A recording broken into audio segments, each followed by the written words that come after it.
ponerle los antecedentes de nuestro rol estratégico como recursos humanos, donde evidentemente pues hay una capacitación, hay una captación del talento, hay una gestión del talento.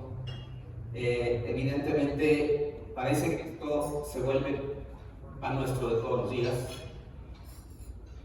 y nos faltaba justamente entender qué es el talento para Funo. Si yo les pregunto a ustedes si tienen idea, aunque sea de forma ecléctica, de lo que es el concepto del talento, seguramente cada quien me va a decir su propio concepto, y seguramente si hiciéramos un consenso tendríamos elementos comunes en las opiniones o los conceptos de cada uno de ustedes. Sin embargo, algo que también he entendido a lo largo de estos más de 30 años que llevo en esta bendita área es que pueden funcionar metodologías y modelos, pero también es importante que se identifique dentro de la cultura, dentro de los valores, dentro del giro y dentro de la filosofía de la compañía, cuál es el talento en este caso que para Funo representa una gran valía. Evidentemente no me voy a meter aquí en debates innecesarios en donde para nosotros pues el talento pues incluye 4 aspectos fundamentales. Estamos hablando evidentemente de la actitud, del aprendizaje y la pasión vocacional. Sin embargo, nos faltaba que dentro del desempeño, e independientemente de que tuviéramos mecanismos para evaluarlo, el desempeño vendría a ser una parte muy importante de esta figura del talento, y en donde nos dimos cuenta, y esto también creo que evidentemente, aunque ya lo traíamos de alguna manera en la cabeza desde antes de la pandemia nos vino a traer nuevos aprendizajes, como seguramente a la gran mayoría de todos ustedes. Y nos dimos cuenta que había un elemento adicional que la pandemia nos dejó entender y aprender, y era que ese talento tenía que ser tal cual en cualquier circunstancia. La pandemia, evidentemente, también a nosotros nos golpeó en cierto sentido, pero también nos enseñó en otros. Teníamos mucha gente que decíamos o que concebíamos desde que mi glorioso equipo de atracción de talento había traído a Funo, que eran los gurúes de la cosa para lo que se habíamos contratado. Sin embargo, también en el tiempo, con la pandemia y con una serie de circunstancias, algunas de esas personas empezaron a salir. Interesante porque pues, las razones podrían ser varias, ¿no? Entre que nosotros no tenemos una cultura de home office, pues porque nos dedicamos a ocupar espacios, sería incongruente que no ocuparnos espacios cuando nos dedicamos a eso. Entonces alguna gente se fue porque pues, acá no iba a haber home office. Algunos otros porque se dieron cuenta, gracias a la encerrona de casi 2 años que tuvo la pandemia, que evidentemente estaban quizás en el grupo o en la organización equivocada, lo cual es absolutamente legítimo y válido. Entonces nos dimos cuenta que también este elemento adicional que necesitábamos contemplar dentro de nuestro modelo de liderazgo era justamente el potencial. Y este potencial, pues podríamos también aquí estar toda la tarde discutiendo de qué puede tratarse, pero al final del camino lo que les quiero mostrar es qué hicimos nosotros como para entender y clarificarnos primero a nosotros mismos la diferencia que hay entre alguien con muy buen desempeño y alguien con alto potencial, que a veces suele confundirse. Evidentemente, y no me voy a meter aquí en detalles, pero el alto potencial también revestía una serie de elementos en donde, por ejemplo, la gente puede desempeñarse aún bajo las circunstancias o las condiciones nuevas o impensadas, o con un alto grado de incertidumbre. Es alguien que aprende rápido, es alguien que tiene ingenio para resolver problemas, y no estoy hablando de nivel jerárquico, que conste. Es alguien que se desempeña bien bajo cualquier circunstancia, como ya decíamos, alguien que maneja de manera efectiva la ambigüedad y la complejidad, alguien que aprende y aplica experiencias adquiridas y que puede en ocasiones bajar su desempeño. Esto fue bastante polémico cuando lo presentamos al comité directivo, porque el desempeño podría estar revestido de otras cuestiones y no necesariamente atenta contra el potencial de esa persona. Evidentemente nos dimos a la tarea de irnos a elementos fundamentales, teórico-prácticos, aquí no va a meter mucho, pero sí nos empezamos a encontrar con autores donde nos daban señales de por dónde podíamos empezar. En este caso, por ejemplo, tomamos una fuente que nos encantó de los Hyperpotential Facts and Fictions por parte de Hudson, que fue en el 2008. Empezamos entonces a construir una manera diferente e integral de considerar lo que ya teníamos como herramental y empezar a volcarlo hacia una identificación, hacia un mapeo de talento de manera mucho más integral, pero también mucho más efectiva. Era una tarea bastante fuerte, bastante titánica por todo lo que implicaba. Recuerden que somos una compañía que alberga a casi 1.100 colaboradores directos y a más de 6.000 colaboradores de forma indirecta. Entonces teníamos que dividir esta construcción en fases. Dividimos 3 fases. Habíamos elegido ya por fin un modelo de gestión de talento, que seguramente para muchos de ustedes va a ser conocido, que son los famosos Nandbox, con 9 cajas. Hay quien utiliza 4 y quien utiliza 12, y bueno, pues da igual. El caso es que teníamos que empezar por algún lado, y si había que elegir cuál era la prioridad, nuestra prioridad era empezar a trabajar por la L invertida, es decir, los 3 cubos de la extrema superior derecha que tiene este modelo, porque al final es la gente que constituye el total de la compañía. Evidentemente también al tratarse de una compañía pública que cotiza en bolsa, teníamos la necesidad de demostrarle a todo nuestro equipo de inversionistas y auditores externos y todas las figuras que se vuelcan para ver que estemos haciendo las cosas bien. Había que también demostrarles que teníamos un modelo sólido que asegurara la trascendencia y la operación del negocio al paso del tiempo. Entonces, estas etapas, estas fases, como les decía, iban a comenzar por esos 3 cubos de la extrema superior derecha, donde a su vez esta primera fase la íbamos a dividir en 3 etapas, que era la identificación del talento con las vicepresidencias, donde se iba a hacer una validación con cada uno de ellos, porque no podíamos dejar fuera la opinión de aquel que pudiera ser el responsable de cada una de nuestras áreas de negocio. Había que hacer esta evaluación de competencias a estos candidatos, ¿no? Y aquí es donde empieza a entrar aquello que les decía en un principio, de ver que nuestras botellas no solamente porque fueran cuadradas y tuvieran una etiqueta dorada, necesariamente eran ya por sí solas nuestro talento. Aquí tomamos en consideración parte de las herramientas de psicometría. Aquí es en donde agradezco la invitación, pero no me están pagando, para decir que las herramientas de Thomas nos fueron brutalmente útiles. Por ahí, Adrián que leía mi currícula, ponía posgrado, maestría y demás. Pero yo esperaría que cuenten también las certificaciones de Thomas, porque vaya que le metimos candela. Entonces, bueno, teníamos un tema de entrevista por competencias. ¿Por qué entrevista? Porque también nos dimos cuenta que no bastaba con contratar al gurú de la cosa, sino también era importantísimo que pudiéramos validar que esa persona estuviera viendo a Funo como una empresa, como parte de su familia profesional de largo plazo.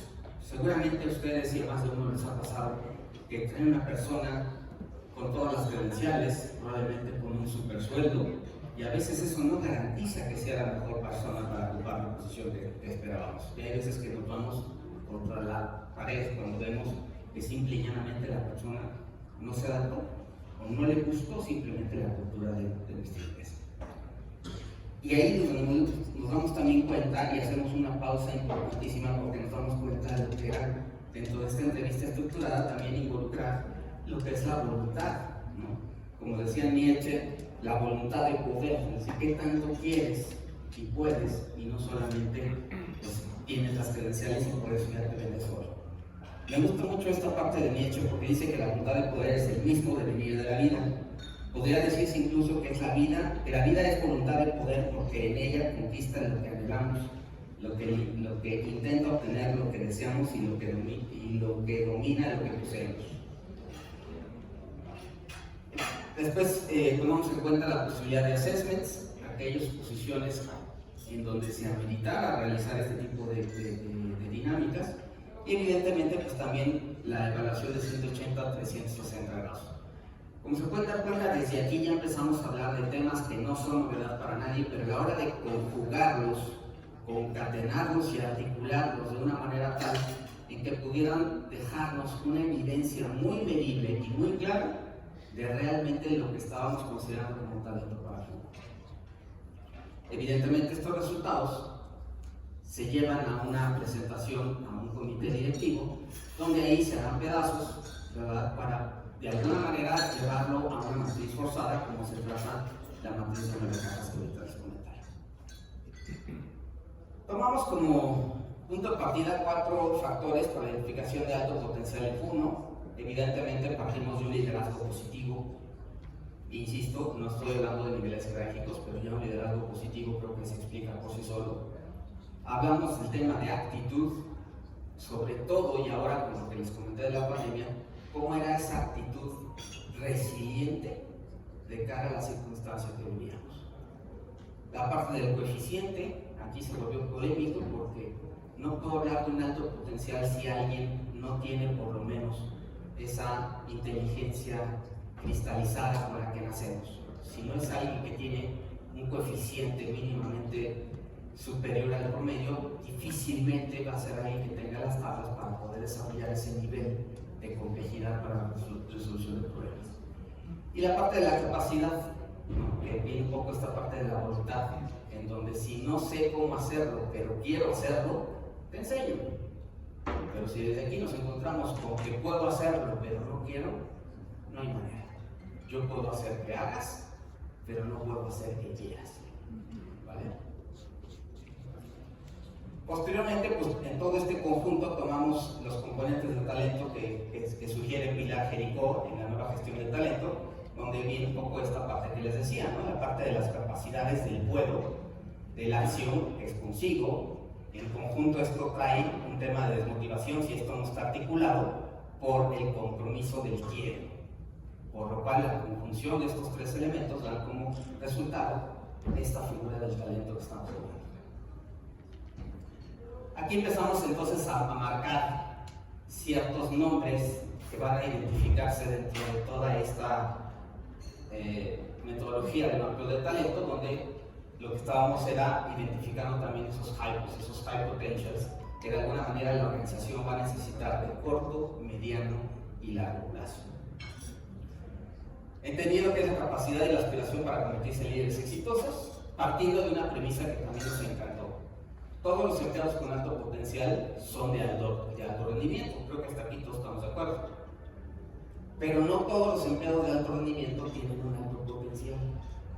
Aquí es en donde la matriz de la sola caja nos empieza a ayudar a categorizar y a clasificar lo que en algún momento Jack Welch es donde se emana este modelo de gestión de talento, y que es muy polémico y muy interesante. Ya les contaré un poco más de esto.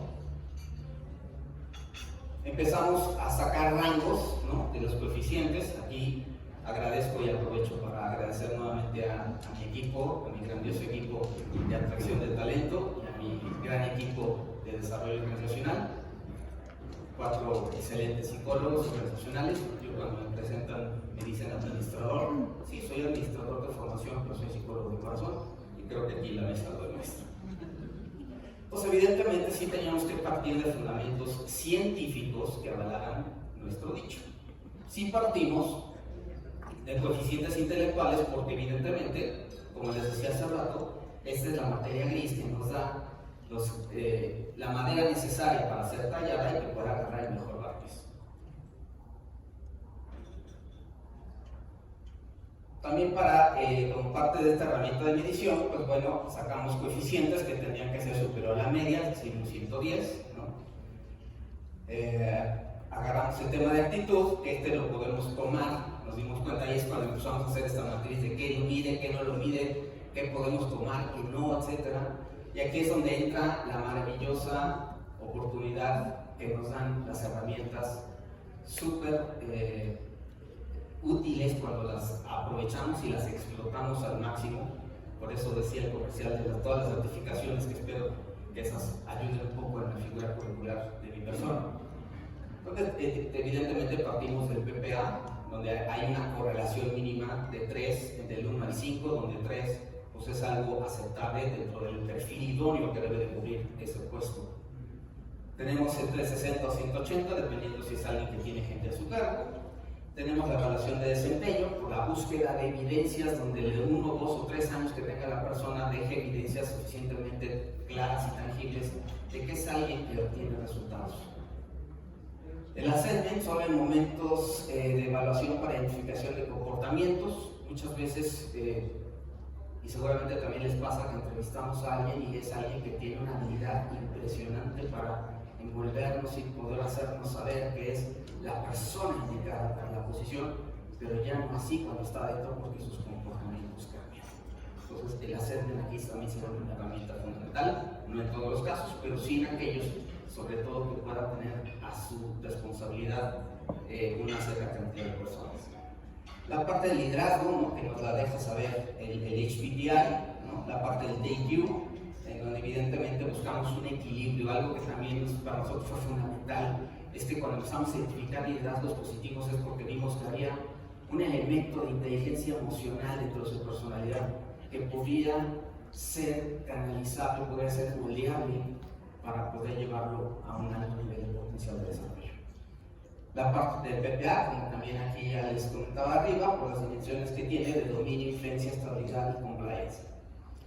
Y el cuarto elemento que tomamos, que fue la capacidad de innovación, a través del guía, que básicamente nos ayuda sobre todo a visualizar la inteligencia fluida, como el estilo y la rapidez que la persona aprende, evaluación de desempeño, nuevamente para una posición muy importante, el 360 o 180, y el assessment también. Partiendo de entender que el potencial significa la capacidad de tener éxito, pero también requiere competencia, requiere conocimiento y trabajo duro para lograrlo. Por ahí hace rato que le preguntaban a nuestro panelista anterior las competencias que se estaban requiriendo para estos tiempos. Esto no lo voy a leer, no quiero que lo vean como una falta de consideración a los asistentes, simplemente es para mostrarles de una manera muy gráfica lo que empezamos a poner dentro de una matriz para ponerle peso específico y saber exactamente si era la herramienta necesaria o había necesidad de apoyarnos en algo adicional para los factores que ya les comenté. Por ejemplo, la parte del término, ¿no?, que nos ayudaba a saber cuál era esa inteligencia cristalizada que teníamos de nuestros candidatos. Luego establecimos una serie de requisitos, porque evidentemente pueden ser muchos los llamados y pocos los elegidos, como en todos lados. Partimos de que había que tener una antigüedad mínima de 1 año, porque creíamos que es el tiempo suficiente como para que la persona se haya mostrado tal cual es en distintos momentos y en distintas circunstancias, no solo del país, sino también de la organización. Establecimos, por ejemplo, que tenían que tener una escolaridad mínima de acuerdo a lo que su perfil de la posición que tenía actualmente podía contar, o superior en el caso de que lo estuviéramos viendo con una categoría de alto potencial. La parte del tablero de objetivos, donde debían de estar cumplidos al menos al 90% por los últimos 2 o 3 años, dependiendo de la antigüedad que tuviera, y donde esto pues, también nos dejara evidencias tangibles de que esa metodología, ¿no?, como evaluamos el desempeño, pues también nos deje evidencias claras, y no solo por el favoritismo, no solo por la simpatía de algunos de los ejecutivos o algunos de los vicepresidentes que pudieran ser jefes de estas personas, de pronto tratar de imponer, y aquí es donde nosotros tenemos que entrar con nuestro rol como consultores internos de recursos humanos. Viene la parte de evaluación de aptitud, intelecto, personalidad y capacidad, y ya se los mostré a través de las herramientas, la identificación de conductas específicas o las competencias mínimas requeridas dependiendo del área para la que pudiéramos ver ese potencial. La parte del plan de acción, que vendría a ser esta sucesión, estos planes de sucesión, esta capacitación y retención. Aquí evidentemente también entran los planes de carrera, las plantillas de reemplazo, pero de una forma completamente diferente. No nada más como que sacar el dedo al viento y decir, pues este me gusta como para. No, pues no es que te guste, es que tiene o no lo tiene. O sí lo tiene, pero habría que moverlo, habría que cambiarlo porque también algo que nos dejó exquisitamente como beneficio esta metodología es que también nos dimos cuenta de talento que no se nota, de aquel que le está macheteando durísimo y que no se habla con nadie, donde no convive, pero que tiene un talento espectacular si estuviera en la posición adecuada. Obviamente esto también nos lleva a implementar una serie de prácticas diferenciadas, porque si ya estamos haciendo tantas cosas por identificar a todos estos talentos, pues también tenemos que empezar a hacer cosas, prácticas políticas que vayan de la mano para retener y para mantener realmente enganchados a estas personas. Y bueno, pues la metodología, pues tampoco aquí se me va a meter en tantos detalles. Finalmente es todo el proceso que ya les he estado comentando, a partir de la identificación, la búsqueda de evidencias, la evaluación, las entrevistas, los resultados y evidentemente la medición, avances y ajustes en los planes de desarrollo individual. Esta es solamente un ejemplo de la matriz de ponderación que obtuvimos, y aquí quiero hacer un comercial porque de verdad que aquí fue donde creo que más nos atoramos, porque obviamente se dieron las discusiones de esto, sí, pero ¿cuánto valor le doy a un PPA? ¿Pero cuánto le doy a un DQ? ¿Pero cuánto le doy si tiene en Terna un 110 o tiene más? Era un poco complicado, ¿no? Aquí el comercial que quiero hacer evidentemente es agradecerle a nuestro gran amigo y anfitrión del día de hoy, Juan Carlos, que sin su apoyo la verdad es que no nos hubiéramos desenredado tan rápido y tan fácilmente. Muchas gracias, mi querido Juan Carlos. Entonces, bueno, aquí, sin entrar en detalle, lo que hicimos fue poner ese valor a cada una de estas cosas para saber quiénes cumplían con un mínimo de calificaciones ponderadas, en donde pudiéramos realmente llevar el comité directivo de quién sí contaba con todos los elementos y todos los argumentos científicamente probados para decir que sí era un high potential o simplemente es un high performer, o es alguien de alto potencial y además de alto desempeño, que podría ser un top talent, y quienes incluso podrían ser nuestros key employees. Key employees no en el sentido estricto donde era alguien que necesariamente si se fuera le parte el hocico a la empresa porque es el único que sabe manejar el sistema viejo. Es un key employee porque ha adoptado la cultura de la empresa, se ha adaptado a las circunstancias macroeconómicas y microeconómicas y además no ha dejado de dar resultados. Entonces estos se vuelven elementos cruciales para la empresa para meterlos a este laboratorio y hacerlos como estos ratoncitos de laboratorio para saber qué tienen que nos hace diferentes, ¿no? Esta es la matriz de las 9 cajas, donde, como les decía, pues el 1 sería el top talent, es decir, el que en esa X y en esa Y donde tenemos desempeño y alto potencial, pues convergen y entonces quiere decir que es nuestro top talent. Esto es una matriz forzada donde el 1 no puede ser más allá del 5% de toda nuestra plantilla. Tenemos el 2 y el 3, que vendrían a ser el 2, alguien con alto potencial, pero no necesariamente siempre tiene el mejor desempeño. O el 3, por ejemplo, que es alguien que tiene un alto desempeño, pero no necesariamente tiene un alto potencial. Por eso hablábamos de que esta L invertida son la primera etapa en la que nos hemos metido en Honduras, como dicen por ahí, para poder validar al comité directivo de quienes estábamos hablando. Porque la suma de estos 3 cubos no puede pasar del 20% de la plantilla. Pero hay algo interesante también, porque en este modelo, que no es nuevo, pero nosotros lo hemos robustecido, ¿no? Es esta parte que se volvió polémica. Porque esta matriz también lo que empuja es a que aquella gente que caiga en este cubo, donde ni tiene buen desempeño ni tampoco demuestra tener potencial, ¿qué cree que debemos hacer con esta persona? Jack Welch decía una frase que me encanta, y de ahí que viene este modelo.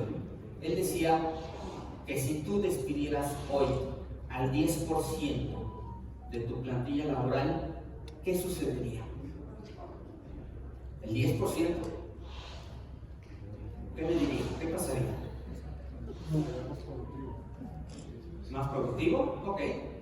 Pero hay una respuesta más contundente que fue con la que yo me enamoré de ese plato.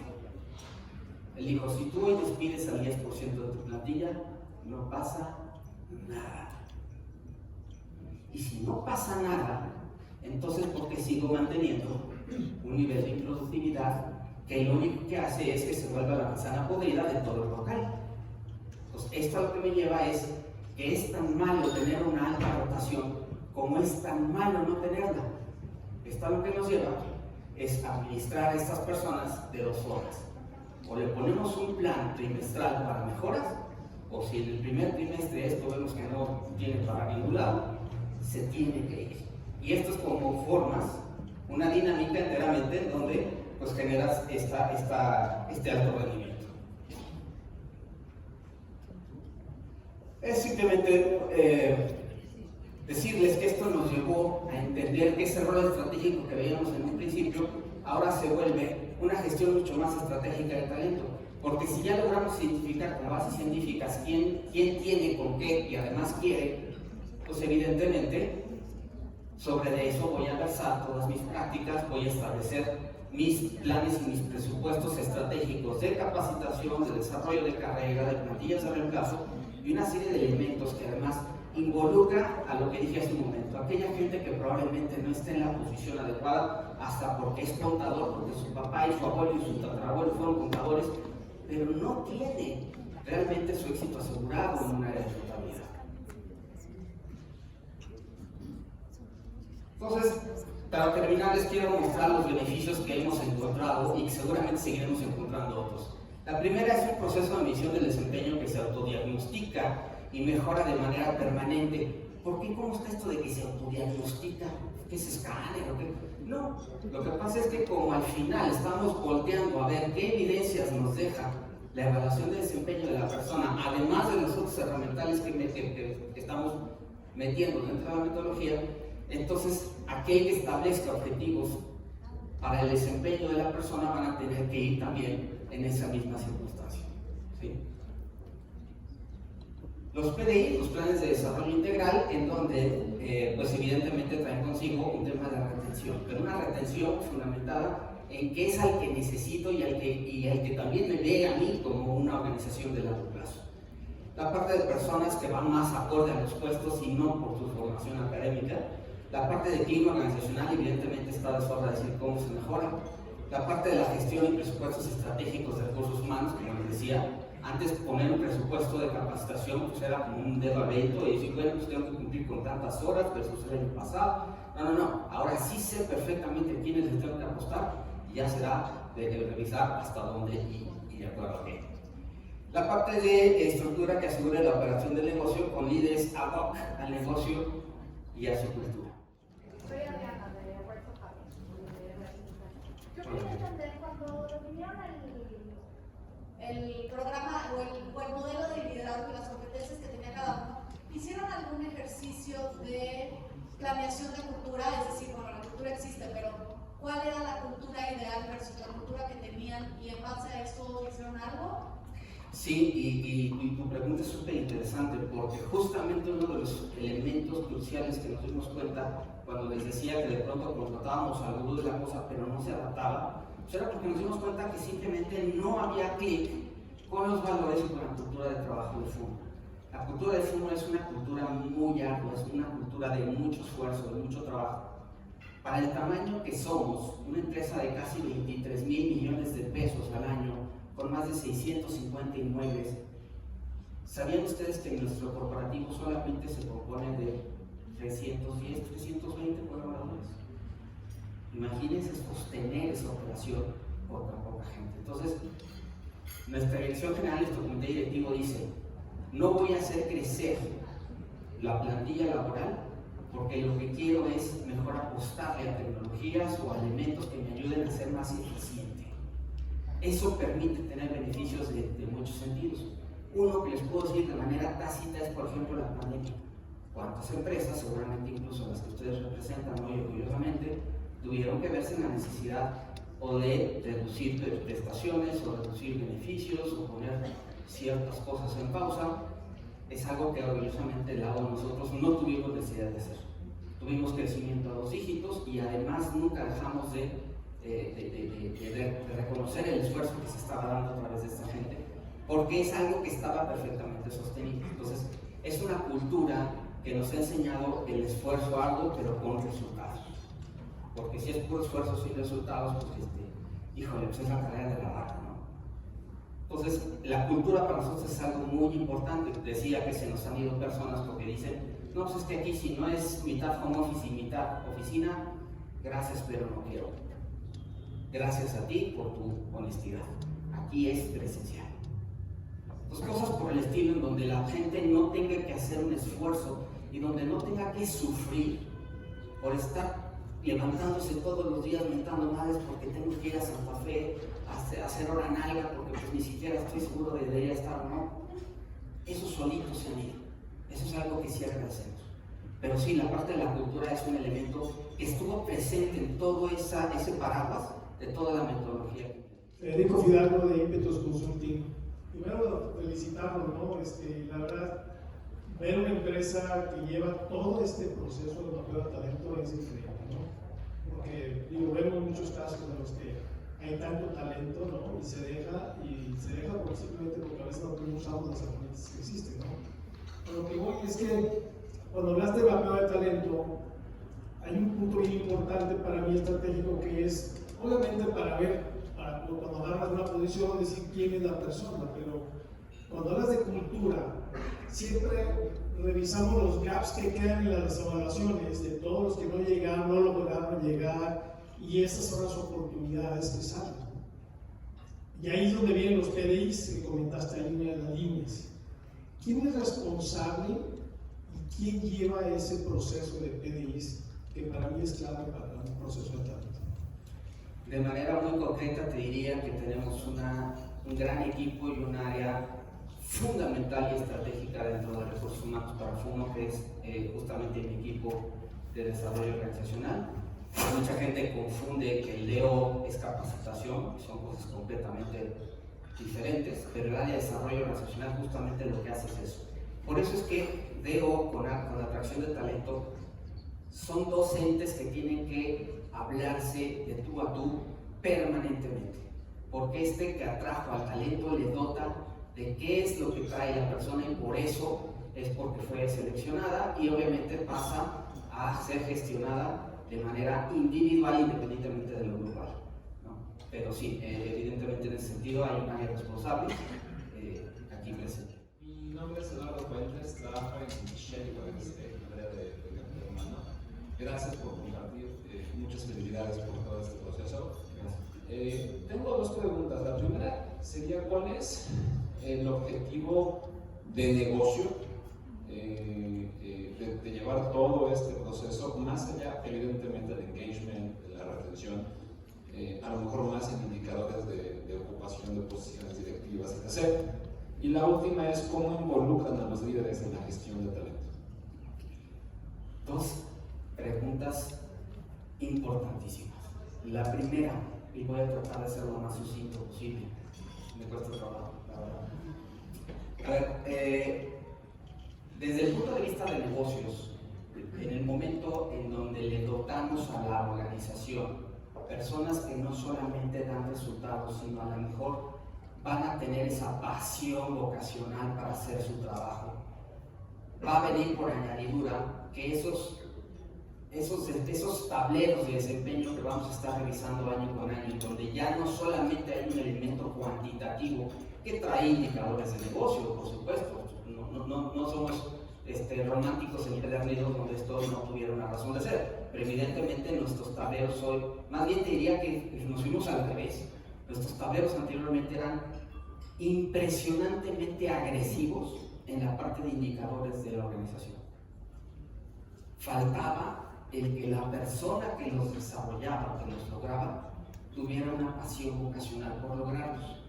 Porque ahí es donde diferencias el que sufre por lograrlos o el que se vale de aquella frase de que el fin justifica los medios, porque eso me salvaba el pellejo. Eso ya no existe. Porque si eres el gurú de la cosa y obtienes magníficos resultados, pero le das 3 o 4 vueltas a toda tu plantilla, no me sirves. Porque lo único que estás haciendo es hacer insostenible ese resultado. En tu segunda pregunta, si me puedes repetir, Eduardo, por favor. ¿Cómo involucran a los líderes? Bueno, esto es fundamental y no es sencillo, sobre todo por la cultura de la que provenimos, que es tan agresivamente orientada al resultado. Y lo que hacemos es justamente cuando les explica la metodología, de que después de que sacamos todos estos candidatos y toda esta población que formaba nuestra L invertida de las Ninebox, da necesariamente al comité directivo, donde están justamente todos los tomadores de decisiones, y ellos tienen que hacerse pedazos por saber quiénes son los que se tienen que quedar en esa L invertida, porque es una matriz forzada. Como les decía, no puede haber más de un 5, no puede ser más de un 20 entre los 3 cuadros superiores derechos. Y ahí es donde ellos se tienen que poner a discutir y a debatir por qué Juan es mejor que Pedro, por qué Pedro es inferior en desempeño o inferior en su potencial que Luisa, si aparentemente uno tiene mejor CI que otro, porque no basta con tener lo cualitativo si no está amarrado a lo cuantitativo. Esa es una parte que, digamos, podría ser el colofón del proceso de la metodología. Antes, evidentemente, cuando les decía yo que este es un proceso que nos ayuda a autodiagnosticar y a automejorar el proceso de mapeo del talento, es porque si yo tomé como referencia aquellos que tú me decías que creías que tienen ese potencial, pero yo no te pregunté solamente sobre eso, yo me fui a tomar de los tableros por los que esa persona fue evaluado en el X o en el Y o en el Z ejercicios anteriores, y entonces tomaba de ahí las evidencias de quién realmente cumplió con sus indicadores. Entonces, si tú eras un vicepresidente o una cabeza de área que solía ser muy bajo con el establecimiento de indicadores, tú mismo te estás dando un balazo al pie, porque la hora que se va al comité directivo, el establecimiento del debate de toda esta gente que va en esa L invertida, pues vas a tener que justificarle al director general junto con todos tus pares por qué pusiste a esa persona. Entonces, desde el momento que, como en los videos que nos pusieron hace rato del Netflix, pues si tú te balconeas al querer cobijar o proteger a una persona porque simplemente es la que mejor te cae, pues ahí vas a tronar, ¿no? Y en otras cosas, pero te diría que esas dos son las que fundamentalmente hay una injerencia inevitable de los directivos. ¿Sí? Buenos días de nuevo, Jaime Goya de la Universidad de Guadalajara, Izcalli. Muchas gracias, muy interesante. Siempre me ha parecido súper interesante toda la ciencia que ponen detrás de la gestión de talento. Yo no soy del área de recursos humanos, pero mi experiencia como líder con equipos pues hace que sepa algo del tema. Y me he dado cuenta a través de los años que la evaluación del desempeño se ha desarrollado increíblemente. Hay maneras muy precisas de medir el desempeño y creo que la gran ventaja no ha sido tanto para las empresas como para el talento en sí, simplemente porque conocen la manera en que están cumpliendo con los objetivos, conocen cómo va su desarrollo. Con la parte del potencial, creo que todavía, yo sé que están trabajando en eso, pero estamos cortos por una simple y sencilla razón, porque no se los decimos. No les decimos el potencial, y esto lo que nos lleva es que de repente se sienta un gran talento enfrente de mí y me dice: Jaime, señor Goya, jefe, pues ya me voy. ¿Cómo? Espérame, ¿cómo te vas? Si tengo grandes planes para ti, la organización, espera. Pues gracias por decírmelo, ¿verdad? No lo sabía, espero que en otra empresa pues sí me lo comuniquen y yo pueda entonces trabajar en base a mi potencial. La pregunta específica es: ¿qué tanto se debe de abrir? ¿Cuál es el presente, el futuro de lo que debemos de abrir a nuestro talento acerca de su potencial? ¿Qué partes? Hay algunas que hemos incluido en la evaluación como soft skills o alguna cosa más, pero ¿qué tanto deben de conocer nuestro talento, el potencial, lo que esperamos de ellos y hacia dónde va? Muy interesante también tu pregunta, porque sí, es un poco tricky. Porque, a ver, les diría por impulso que toda persona no solamente debe, necesita saber cuáles son sus fortalezas y de qué picojea, si espera, pretende o figura que en Funo pueda realmente encontrar esa oportunidad. Esa retroalimentación que le damos a la gente es fundamental. Ahora, por ejemplo, cuando hicimos esta parte del mapeo de talento, fue incluso nuestro primer piloto para meter toda la herramienta del 360-180. Había que explicar por qué estábamos haciendo eso y por qué no todos estaban haciendo el ejercicio para todos. Entonces, la comunicación aquí es fundamental. Es verdad que tienes que tener mucho cuidado de qué le dices y cómo le dices a la persona aquello que pueda servirle y construirle para que pueda ser mejor o pueda incluso tener que hacer un giro importante sobre la carrera que lleva hecho. Esto me parece que es fundamental y hay que hacerlo de manera muy cuidada y muy responsable. Te diría que es un poco como cuando emites un reporte de cuando aplicas alguna de las herramientas del Thomas. Thomas te da, por ejemplo, un tipo de reporte donde te ayuda a decirte cuáles son los bullets con los que sí puedes establecer esa conversación con esa persona, y hay cosas que solo se deben de quedar para recursos humanos, incluso donde no podemos revelárselas al jefe porque el jefe puede tender a estigmatizar a la persona. Entonces sí hay que tener cuidado de cómo y quién y en qué momento se le retroalimenta. Hoy lo hacemos y cada día lo perfeccionamos más, pero sí es fundamental que la persona sepa para dónde va, si es que ese es el camino que te pretende. Cuando les hablaba de las entrevistas estructuradas, justamente van a eso. Te ves aquí, cuánto tiempo, en qué áreas, en qué no. Y eso de alguna manera también lo que hace es ponerlos en el mapa, de saber que si estuvieran en una posición distinta, serían mucho más exitosos y más felices.